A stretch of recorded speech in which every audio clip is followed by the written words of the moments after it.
Thanks, everybody. This will be our last opportunity to really talk about this book. It's been kind of a long haul, really. The book has been, Ancient Christianities by Paula Fredrickson has been really, I think, very insightful, but not one of our easiest books to read. She's names a lot of people, a lot of church fathers that, have been lost to the annals of history for the most part, except for uh, uh, those who work in early church history.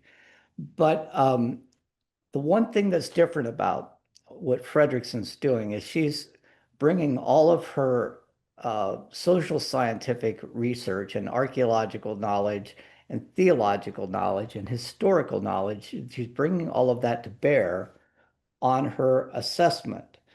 In the conclusion of her book, which, obviously we'll get to today, she basically demonstrates how her methodology is quite different from that of, even the great historian of the Enlightenment, Edward Gibbon, who wrote The Decline and Fall of the Roman Empire.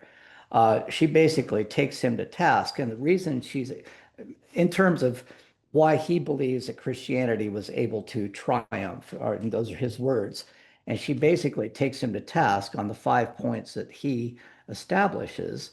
But the reason she's able to do that is because she's got a wealth of social scientific research in her pocket that Gibbon just did not have. So I say that only to mention that we are really fortunate to be on the cutting edge of research into early Christianity, and Paula Fredrickson is one of the best. Before I get started, would anybody like to, say anything or any thoughts since our last time together? Dan, Yeah, Paula Frederickson's book probably is the finest finest treatise I have ever seen on, the complexity of the creation of multiple Christianities. right. And I'm not sure it's even close to being over today. Oh, right, right. Uh, Especially with the scientific arm of the research, it goes into archaeology, the ability to actually do archaeology without doing any digging, which is amazing to me. Um, no, it's not over today, but the title of the book uh, really demonstrates, is really thematically focused, as any title should be, that lest we think that Christianity developed in a kind of, monolithic way, there is nothing that could be further from the truth. And the reason that the Christianity that ultimately prevailed did prevail is because of a variety of social, political, economic, cultural factors.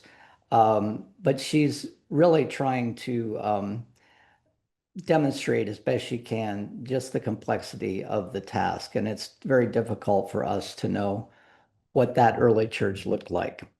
Um, but we were the last time. Anybody else have any comments? Go ahead, Yes, Will. yes.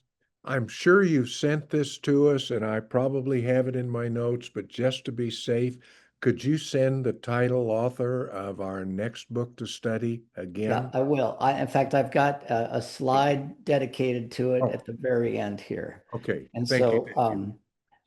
I can't remember if I did send it or not. So, but I will I'll send you an Amazon link with the caveat that I'm not expecting you to buy it from Amazon. In fact, I would prefer you did not. Yeah. But it's the easiest way for you to get some background, I think, on the book and see where you can possibly buy it used and things along those lines. But yes, I will send that. It's Walter Brueggemann's Prophetic Imagination. So, well, when we left off last time, we were looking at chapter 7, the last full chapter of the book itself, and looking at the the dialogue, the conversation, the interaction in Rome, especially, but elsewhere in the early Christian centuries, between the so-called pagans and the so-called Christians. And Fredrickson makes it pretty clear that this word pagan is entirely constructed, and it served the purposes of when we're talking about the fourth and fifth century, the later church, to solidify and to make unanimous the Christian belief system.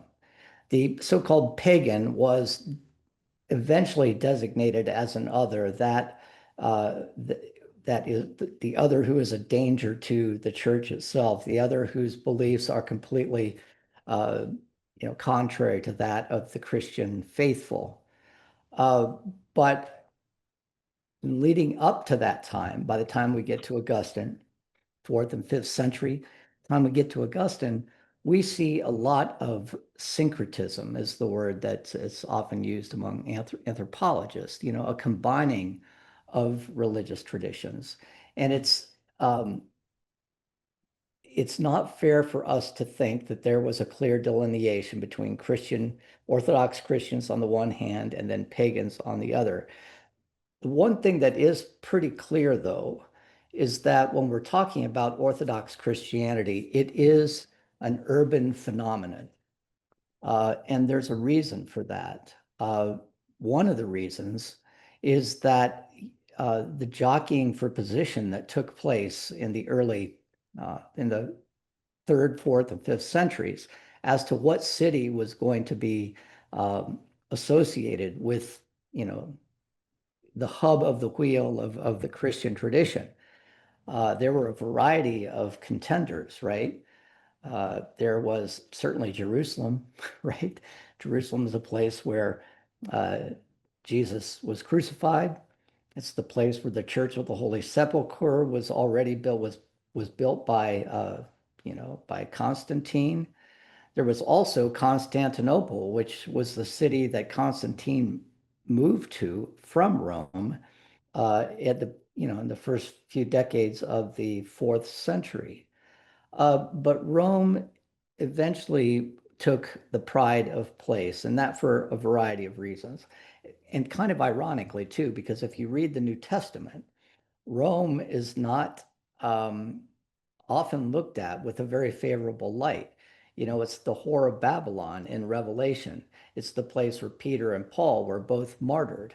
But there was one thing that the Roman Catholic Church still focuses on today, and that is this idea of apostolic succession. That when Jesus tells Peter that on this rock I will build my church, and Peter, goes to Rome and that's where he's crucified, then it's seen as obvious that that should be the place where the church it has its focal point, that it is the center of the Christian world. Now, just a little aside here on that claim that apostolic succession begins with Peter. If you remember that story in the New Testament, Jesus asks his apostles, who do the people say that I am? And they have various answers. And then he asks, who do you say that I am? And Peter proclaims, you are the Christ, the Son of God. You are the Messiah. And Jesus says, well said, and on this rock I shall build my church. Now, the Roman Catholic Church has often said this rock refers to Peter because of the play on words, right? Petra meaning rock in Aramaic. Uh, and, and so Peter is the first bishop, so-called Bishop of Rome. During the 16th century, when Rome was trying, in the Counter-Reformation to proclaim its primacy, they drew upon this tradition. Look, Jesus himself said that Peter was a rock on which the church would be founded. And the reformers, Calvin, Luther, and others said, no, it's not Peter himself, but it's Peter's confession. You are the Christ. That is the rock. not the man, but the profession of Jesus as the Christ. So that is some wrangling that has taken place in the church for centuries, right? But eventually, Rome does become the center of the Christian faith, and it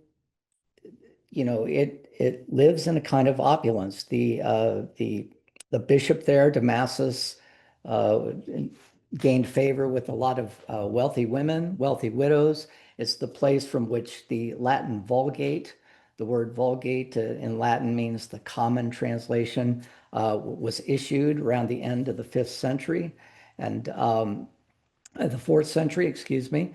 And then it's the place where a lot of early construction began to take place.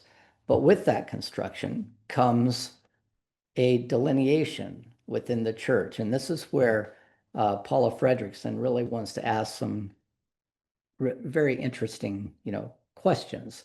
What did the church look like? We have a pretty good idea if we listen to the church fathers, and the people who are inside the buildings, right? The people who are writing from positions of power and authority. We have a pretty good idea of what they thought the church looked like. But when you want to look at the hoi polloi, right? The populace, who were they? Um, and Fredrickson makes it clear that there is a majority of people who really comprise what she calls the second church, that the majority of the people were not being associated with this organized infrastructure with bishops at the top. And in their small communities, they were practicing a form of religion that had a lot of commerce, a lot of conversations between their pagan neighbors and themselves. Um, and so we have a divided church, the elite and the masses, so to speak. And uh, Fredrickson draws on some archaeology that was done or just done very recently in eastern Syria, right along the Euphrates River. Uh, and this, of course, was under threat during the Iraq War because it was precisely at this time that this archaeological dig was going on. But it was a town there called Dura Europos. And was it was a whole town that's been excavated, and the streets have been delineated and the buildings have been identified. And if you look at like a schematic map of Dura Europos, you will see that this town featured a number of sanctuaries, a number of worship sites for pagan gods as well as for Christianity. There isn't, to my knowledge, and I don't know this very well, there isn't a main like basilica church there. This is at a time, this would have been in around 232 of the Common Era that that the church would have been that Dura Europos would have been, up and running, right? But what they found there is the image of a house church. I used to use this. There are not many schematics of this, but I used to use this in my classes at Hastings College. But this is what was unearthed at Dura Europos, and this is where most people in the church in the early centuries would have experienced Christianity in a household that was converted to, a sanctuary, a church itself. And so you have here, if you look over on the right, here's the street. You enter in and you go into this area called a courtyard. This is the place where their church would have taken place. If you can see my mouse, my cursor, this would have been a so-called Sunday school area. Think of our Lydia room, right, at First Pres, where there would have been teaching that would have gone on. And then up the stairs, can't find my cursor, up these stairs into the baptistry, and this is the baptismal font. Um, Looks like a big bathtub, but very clearly they were practicing uh, believer baptism, where they were immersing people, or at least placing them in the font and then, sprinkling water over their heads.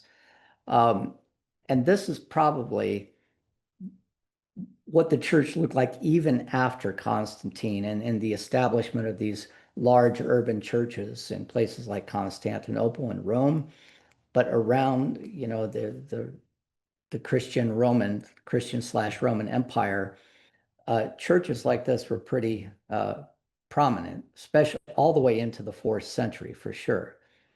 This in Syria would have been around 230 of the Common Era. Today, this is what those ruins look like.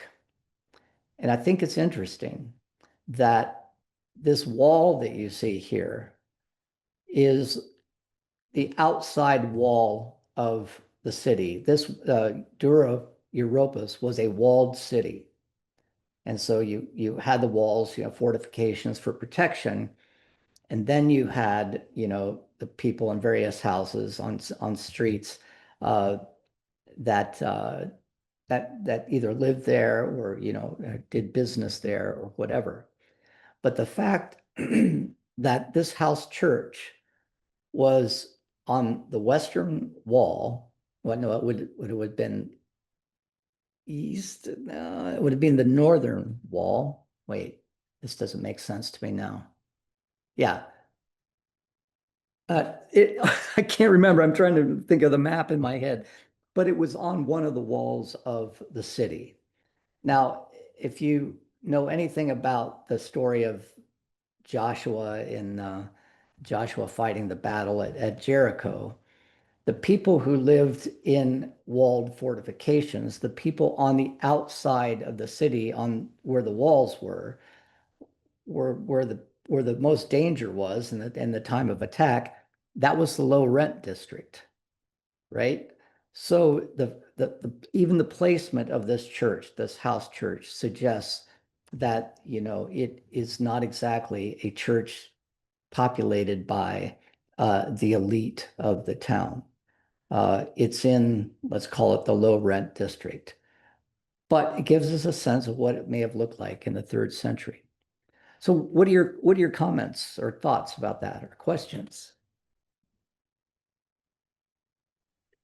Dan, I was just thinking about a presentation that Bill Nottage Tacey gave us about some of the same kinds of home churches, and that one was very close to Nazareth.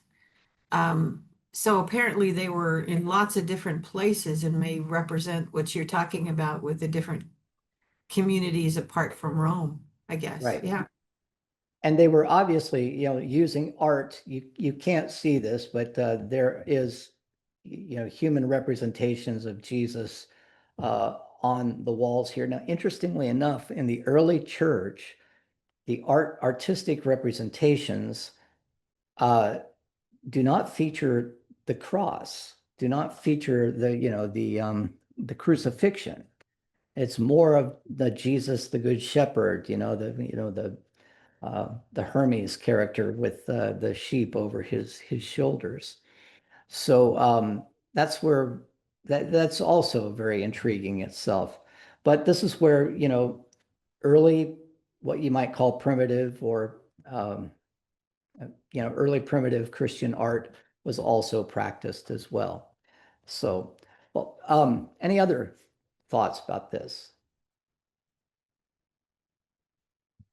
Folks, I just realized that I did not bring my phone in with me, so I don't know what time it is. So if you give me just a minute to find that, I'll be right back.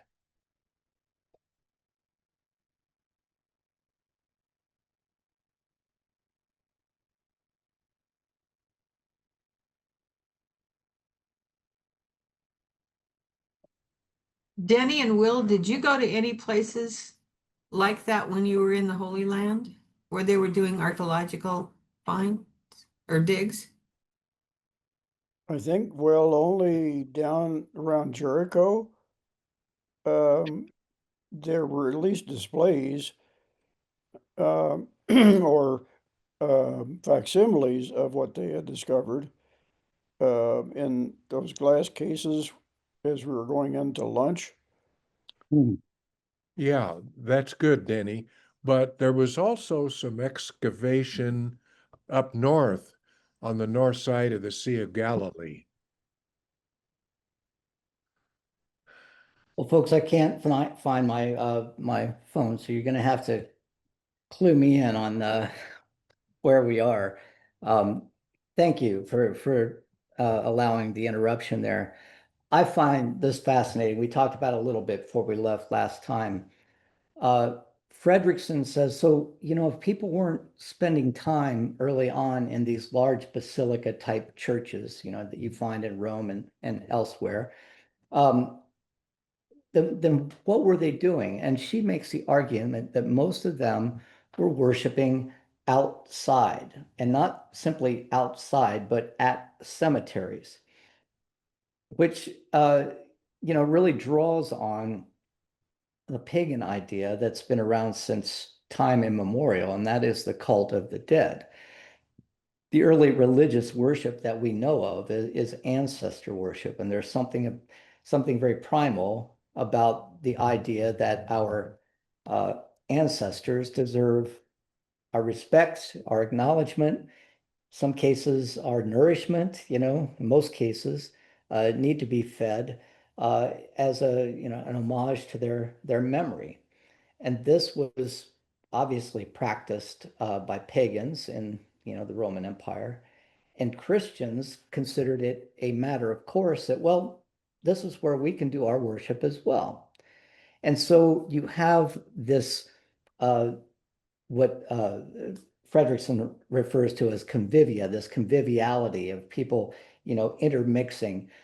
Pagans would do things, various rituals, they would have dances. And by the way, this is where the if you know about the Christian tradition, we don't have a very strong dance tradition in Christianity. Interestingly, there is some indication that among the religious of the Middle Ages, there were ballets or dance concerts that were being developed, but dance has always been looked askance at.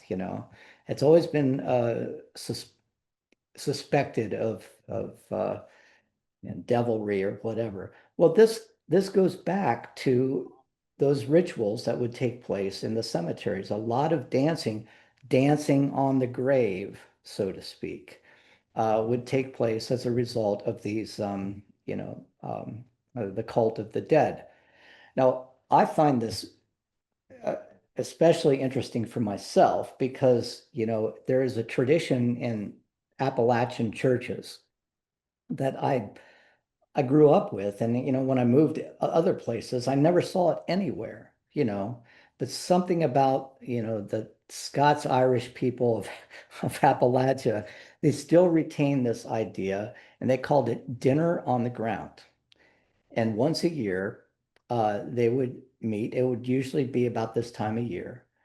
Uh, and people they called a homecoming and a dinner on the ground. People who had left the coal fields and gone up to Detroit to work in the auto factories, they would come back and they would have a homecoming, but it would culminate uh, on a Sunday with what they called dinner on the ground, and people would bring food, and it was a potluck. But then they'd take that food into the cemetery and lay the blanket down over the graves of their ancestors and eat with the ancestors. Um, have you ever heard of anything like that in any church that you've ever been a part of? And I never really thought about it until, of course, later on studying religion. I've never found it anywhere, but there is some sort of cultural or even genetic memory that induces people to do this kind of ritual. And I think it goes back to the earliest form of religious observance, apart from maybe worship of nature, and that would be the worship of our ancestors, maintaining the memory of those who've gone before us. But you can see how this would develop into, uh, first of all, the cult of the church would take this pagan practice, the early church would take the pagan practice and turn it into an observance of the cult of the martyrs, acknowledging the martyrs, and eventually the idea of the cult of the saints, where instead of, you're worshiping your ancestors as it appeared in among the pagans, you have a continued communication with the saints who've gone before you, who can intercede for you uh, with, with God or with Jesus or with more typically Mary, right?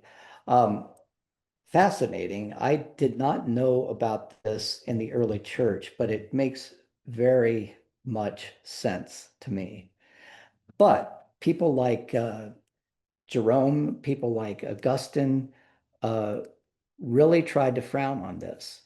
They saw it as dangerous mixing, right? It's blurring the lines of the other, the pagan that we want to keep at arm's distance, right? So what do? You try to figure out a way to Christianize pagan practices that people are so firmly entrenched in, and this results in the cult of the martyrs and the cult of the saints. Fascinating idea. And of course, today we still see this. We talked about this last time, the Dia de los Muertos among Spanish-speaking cultures, especially Mexico, where it's acknowledged that you must recognize the value of your ancestors and uh, their wisdom in bringing you into the world.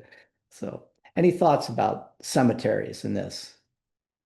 Dan, I think it's interesting that um, one way of looking at things, particularly when you get to the Day of the Dead, where it's your own ancestors are honored, but then along the Catholic tradition, there is a designation of saints.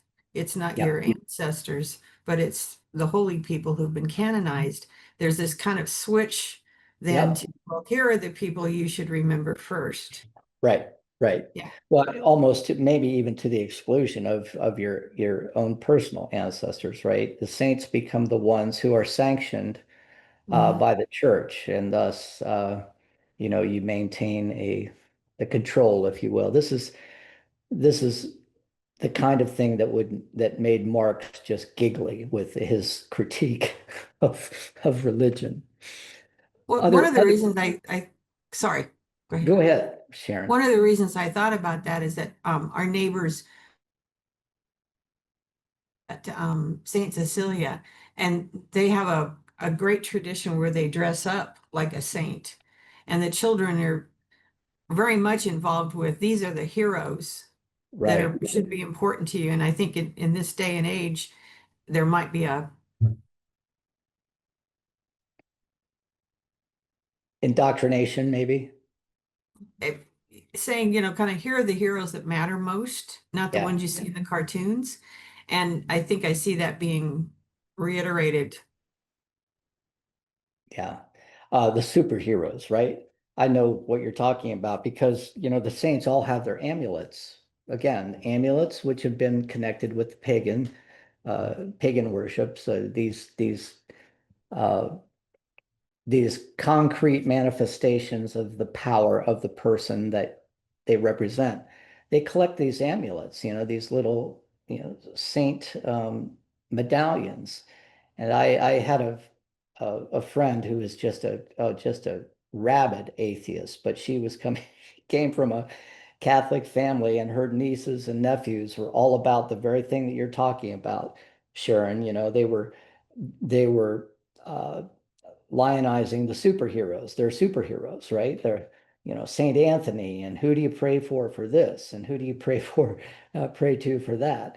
Um, but it was a way to circle the wagons, right, so to speak, if you will. Denny, did I see that you wanted to say something? Oh, I think, let me rephrase. I wonder how many, current day, Protestant churches, acknowledge, All Souls Day. Yeah, right. Um, and it's become more and more difficult these days because Halloween has become such a $1 billion a year industry, right? We're, uh, but sure, All Souls Day, the Protestants saw that as smacking of kind of paganism as well. I mean, the Protestant reformers, uh, um, I mean, I should say the ritualization of it in the Catholic Church. We certainly recognize All Souls Day. Uh, but have you noticed that it also happens to fall right on the heels of Reformation Sunday, right? So we we've kind of even tried to replace All Souls with Reformation Sunday. They're so closely aligned with each other. Um, anyway, I want to move on. I don't want to keep us from our conclusion here. Um, Fredrickson comes up with this number, and it's a guesstimate, she says. But she's talking about, well, when we look at, the churches and, the people in the cemeteries, what kind of percentages are we talking about? And her best guess, based upon historical evidence, historical research, is about 5% of the elite were worshiping in, the basilicas and the Romanesque churches, whereas 95% of the people were, out in the cemeteries. And this is her quote: "What proportion of total community of those who identified as Christian did this group within the walls, that is the church, represent? One historian has guesstimated, perhaps 5%. But their spirituality could overlap with the far greater number, the 95%, who in effect constituted a second church. These people congregated mostly out of doors, their venues of choice around the tombs of and memorials to the special dead. This means that the cult of the saints was no curious sideline of late Roman Christianity. It probably described the way that the far greater number of Christians were churched.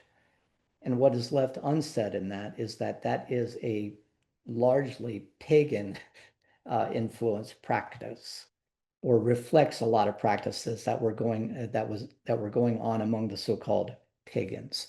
So finally, the quote that is really the central quote of this book, and I just want to read it. It's on page 194. But basically, here's where she's delivering her coup de grace for the thesis of this book. And it falls right on the heels of this quote that I just gave you. But these are all the questions that have been asked, and she's going to give her answer to them right in the middle of the page. This raises the question, how do we define Christianity? Was it a religion of doctrines about how God became incarnate, about how three divine persons constitute a single deity, about how the soul after Adam manifests sin? Now, this was the abstractions of the theologians, the elite theologians. Or was it a religion of contested interpretations over how to read sacred text? Or was it a religion of realpolitik, chosen by an emperor concerned to ally himself with a powerful god to protect his empire? Constantine here. Or was it a religion of charismatic exorcisms and the defeat or domestication of demonic powers? She's going through each of our chapters, right? Or was it a religion of bishops and councils, their disputes fought out between cities whose rivalries long preceded the empire's involvement in the church? Or was it a religion of extreme fasting and self-mortification, of heroic, even extravagant asceticism? Or was it a religion of effective ritual action, amulets, spells, and incantations, no less than of sacraments?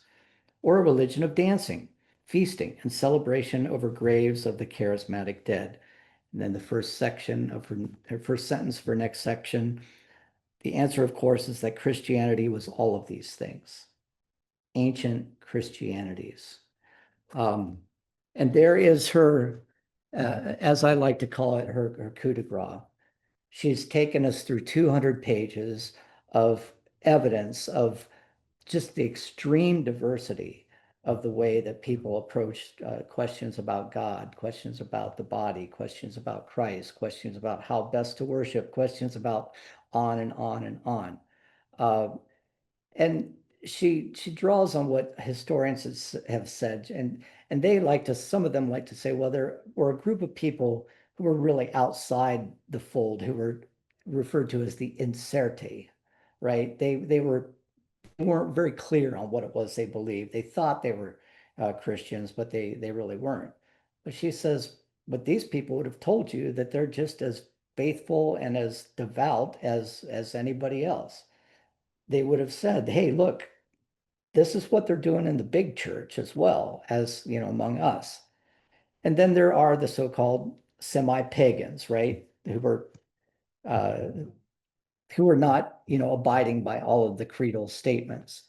But uh, as Fredrickson has been saying throughout this book, this word pagan is a social construct. Is it a construct that develops over the centuries that enables the church to, if I can say again, circle the wagons and define very clearly who's inside and who's outside? It did not work as well as we like to think it did because there was this fluid, movement between so-called pagan religious traditions and their practices and those of the church as well.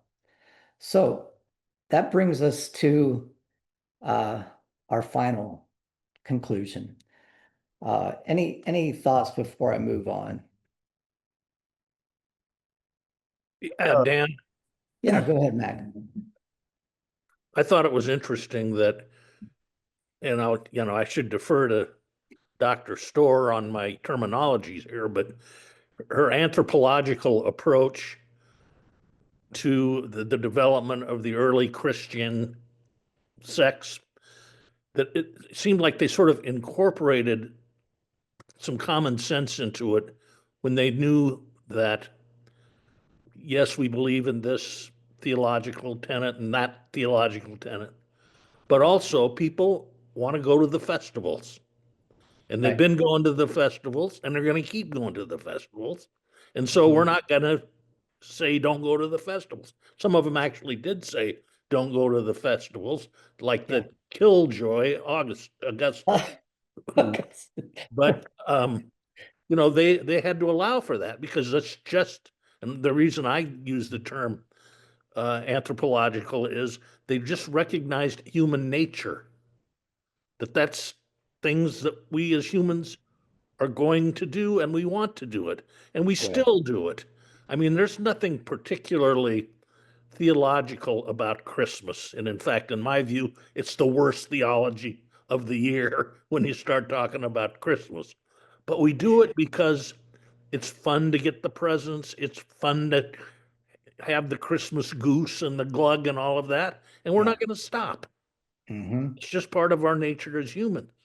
Right. Now, this intellectual 5% may appreciate the deeper meaning for it, but the church, which consists of the general public, they don't concern themselves with those kind of issues. And I think she's telling us that was the case 1,500 years ago. Hmm. Yeah, absolutely. And, Absolutely. Go ahead, Danny. and Mac, to add what you have just said, uh, I think most anthropologists would say it it goes beyond human nature in the sense that we are raised within a culture as tiny, tiny kids, and by the age of two, maybe three, four, five, six, we have just been immersed in, you know, Christmas and presents and festivals, and because that's what the adults do. That's what my older brothers and sisters do. And it's the norm. And if it's the norm, the churches can say whatever they want, but again, you end up with a syncretic blending or fusion, to use the Asian fusion food analogy, um, that is going to overwhelm whatever is being said, with the head of your church. And it's not to overlook the fact that there are still efforts to do that. I remember when I was a kid, members of certain denominations couldn't go to dances and Right. they couldn't go to the movies, for crying out loud. So it was kind of hard to have a birthday party with these kids and have anything to do with them other than I think they would eat cake, but that's about it, you know? And Yeah. so we still have that, but to my experience, that always comes out a loser. Yeah. They Let, change, they change, I mean, they adapt. Right. Even the Latter-day Saints, they adapt. Yeah. let them eat cake. Oh, that's good. It makes me Right. think of Damon's suggestion that we need a new year. Back to our discussion over All Saints. Yeah. Right. He proposes Advent, the beginning of the church, the church year. And it is really interesting to try to, I did this several years ago when I was part of the Benedictine Oblates, to try to live your life according to the church calendar instead of the so-called, secular Gregorian calendar. And it does give you a different perspective, but you know what? You live in the Gregorian calendar world, right? I think what Matt and Denny are saying is that, there are people who are perfectionists and purists and demand that if you're truly going to worship God, well, like the ascetics, right? Then you really have to just denounce everything about the world. But uh, there's something of the, if I can use the term, the eros that is inherent in the world, that's inherent in us, this passion for for being together, this passion for creativity, this passion for, celebration that involves the full person. Think about the your Christmas parties and things like that. Think about what the medieval calendar looked like, fit in the 14th and the 15th centuries. Just about, you think that people were working all the time, just or digging their fingers to the bone, right? But they had feast days all the time. There were feast days that were celebration days where people were eating, where meat was being. If you go to the Philippines today or Colombia, for example, or in many South American countries, Roman Catholic countries, feast days are really a part of the secular calendar, right? And we, as a predominantly Protestant nation, have not, the Reformation really wanted to do away with those saint feast days. Are usually saint days, days that commemorate a saint, and we've lost a lot. The Protestants try to squeeze out as much eros um, in the human being as possible. Um, and I'm using eros being, the Greek word for this kind of passion for life. It's where we get the term erotic love from, but I don't mean it in terms of erotic love, but just this passion that is part of who we are as the image of God. Any other thoughts? Dan, Dan, I'm pretty convinced that a large number of people love coming to church because it is a comfortable place. It is reaffirming, it's comfortable, it's the community concept, seeing friends, thus the coffee hour. Right. Yeah. Yeah. Theology is, very secondary, I think, to most folks in the pews. And it's so funny you say that because I was just complaining to Greg the other day that, what I do for a living and what my passion has been is about as relevant today as the work of a typewriter repair person, right? No, nobody cares about Augustine. Nobody cares about theology. You know, I would have been one of the so-called elites who were, you know, thinking about how many angels dance on the head of a pin, right? And it sometimes frustrates me that, you know, you can put a lot of work into a like a Sunday school class and people show up and ask, you know, just the most, I don't know, just don't seem like they're that interested, right? Um, but that, you know, what you're saying, Denny, is absolutely right. People don't come to church for the abstractions. I'm the only idiot that's concerned about that, right? They come to be a part of a community.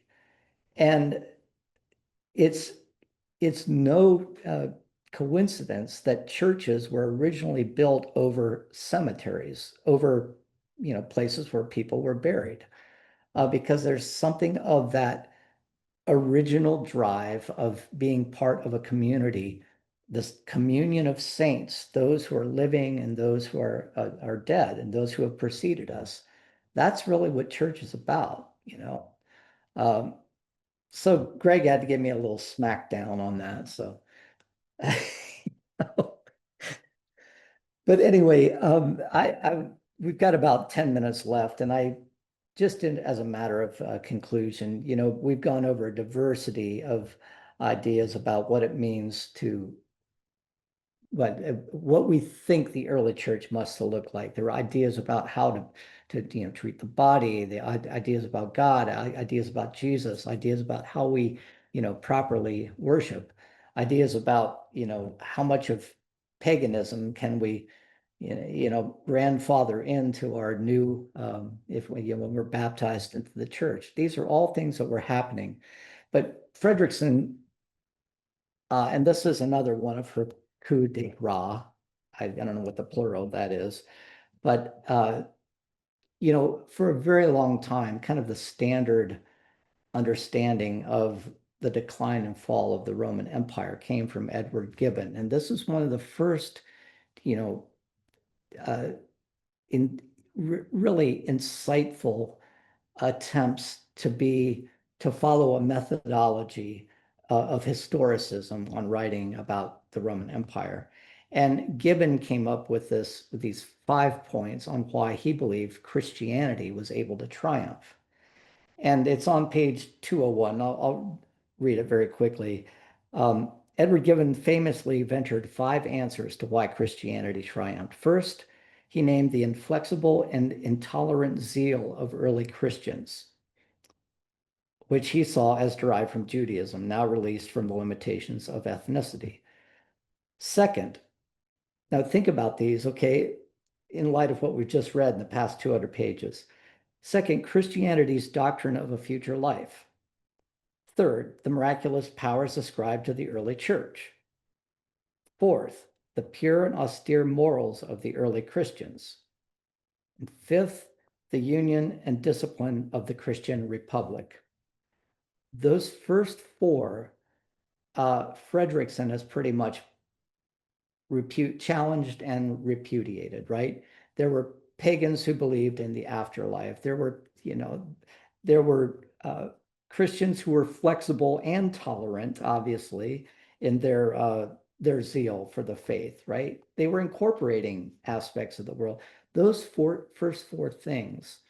And I wish you would have elaborated a little bit more on this. You know, it seems like kind of a quick conclusion.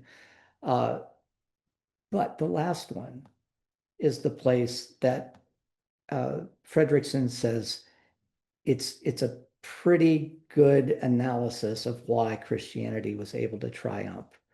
And it's because A, you had bishops in the beginning who were able to organize themselves in the urban centers. The urban centers were centers of power, and they're also centers of population, right? And were able to provide an infrastructure that later, when Constantine wanted to adopt Christianity as religion, He already had urban centers around the empire that were organized to some extent in a kind of an efficient way. And then he gives power to those bishops who then become pretty much power brokers of their own. But then it happens that the worship of Christ according to the theology of the bishops becomes the new Roman religio. Remember, we were talking about religio at the very beginning, and that is the way that the Roman emperors tried to ensure that the gods of a certain city were worshipped so that their favor would remain in the city. Well, now that becomes part of this structure. On top of that, you have this idea of Jewish apocalyptic exclusivism that, when we think about, for example, the Essenes, that there was a coming time in which there would be a reckoning, and that one had to worship a particular certain way, right? You had to worship God in this way, or otherwise you were going to be on the wrong side of the equation. Those three things mixed together, Fredrickson argues, is probably the best thing that we can draw on to explain why the church triumphed. It had nothing to do with the zeal of Christians, or, it really had to do with infrastructure. It really had to do with an efficient operation of a political group of people. So I felt that the conclusion seemed kind of rushed. I would like to have heard a little bit more about this, but given everything that we had previously read, I think it's a pretty good argument that she makes. What are your thoughts on this, Annie?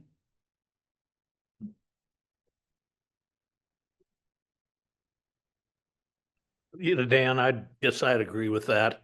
And also, I have a question for you, though. This artwork on your last Yeah. slide, what is that? Do you know what the date for that is? No, I don't. The reason I put it there, and I was going to explain it, is because this is the Christ Pantocrator, the creator of all, the Christ Almighty, which really represents this triumph of Christianity itself. But Interesting that you raised this just briefly earlier, and I remember you and I talked about this maybe a couple of years ago.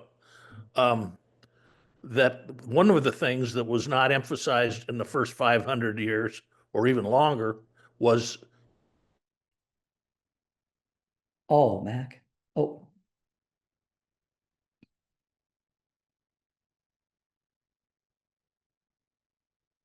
Mac, I don't know if you can hear us, but you cut out on us. Paul's emphasis, Jesus died. You and I have both read that talk about my internet is unstable. I don't know how much of that you caught, but we didn't get there's a book that anything. you and I both read. There's a book, and I no. All right, never mind. No. I want to hear it. I was dying to hear what you had to say. Well, there's a book that you and I both read, and the opening lines, it's by two women scholars. I can't remember the name, and I don't have it in front of me. But the opening line is, "It took Jesus 1,000 years to die." Right. Yeah. And by that, what she meant, even though all of the diversity of Christianity that we've talked about, the emphasis of Christ on the cross, the crucified Christ, despite Paul's emphasis, is not there for 1,000 years. Yeah. That's the Rita Nakashima Brock text on Paradise. I can't remember the name of it. Yes, I have the book, and one of these days I'll read it, maybe, but yeah, it's a doorstop. It really is. But you're right. And even in the early Christian art, we don't see in the first 3 centuries images of Jesus on the cross. and that's why I raised it when this particular art reminded me of that fact, because unlike what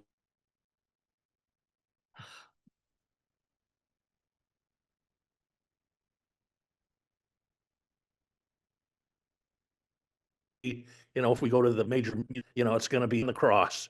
all of that. But in the early days, it was a living Christ. Right, right, exactly. And I offered this image here because it's in the basilica in Palermo, Sicily, right over the altar. In the gold plating, you might say. That's not what they call it, gold. Uh, well, anyway, but this is an original icon that was found in Sinai at this Sinai monastery, I think around the 11th century. It's called Christ Pantocrator. So this image would have definitely been after the 11th century, but it's the image theologically of Jesus as creator of all, Jesus as uh, the person who validates, the church in so many ways, and validates the church and its dominion over all of creation as well. Though I don't like to look at this icon that way. Um, Anybody else have a thought about this? Dan, where was Constantinople in, say, the fourth, fifth centuries? What was happening there, that led to the creation of the Eastern Orthodox Church? Well, they were far more theological, but in a way that was more mystically oriented, you know. Um, yeah, it's hard to.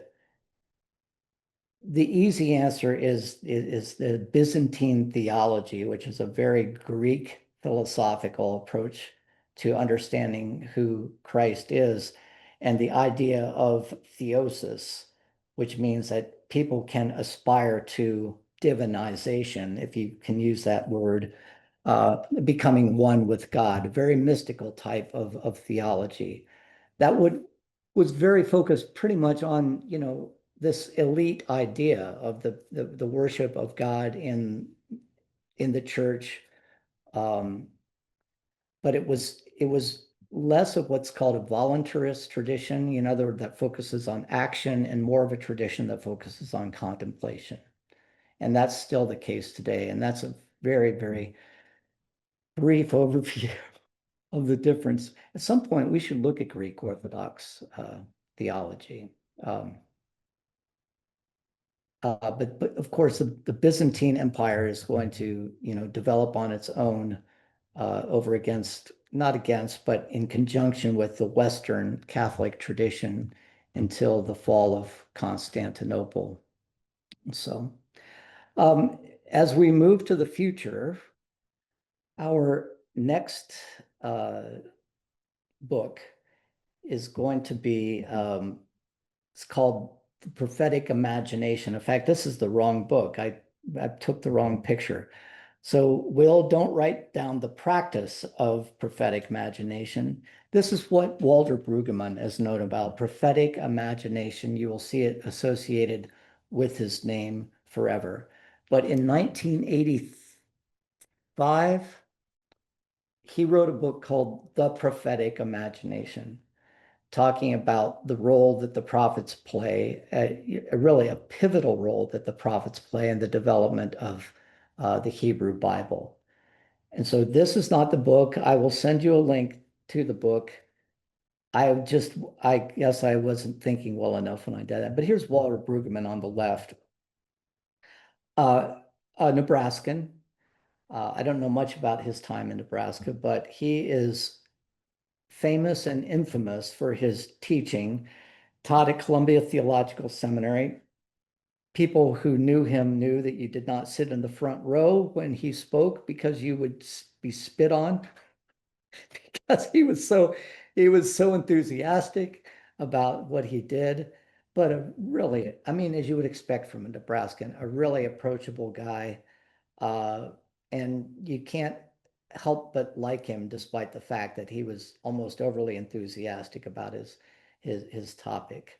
Um, but he's no longer with us. He recently died, and the world lost one of its great Hebrew Bible scholars. So the name of the book is The Prophetic Imagination. And this book that I'm showing you here is another text on how to put that into practice through your preaching. So, but the prophetic imagination is what he is known for and really has provided a paradigm for helping people in the Protestant churches, at least, understand who the prophets were and um, what their vocation really was. So there we have it. And I'd like to ask, next week, I have a commitment at the Cather Center down in Red Cloud and will not be able to make our meeting. So it's probably a good time for us to, just take a week, take a break, and then start again in 2 weeks. Does anybody have an objection to that?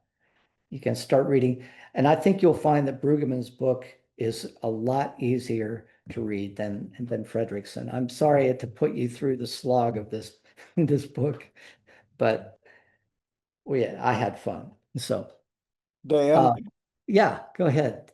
I hope I speak for all of us that you may think you're a cipher, but we are delighted you're here to bring us up to increasing levels of speed on theology.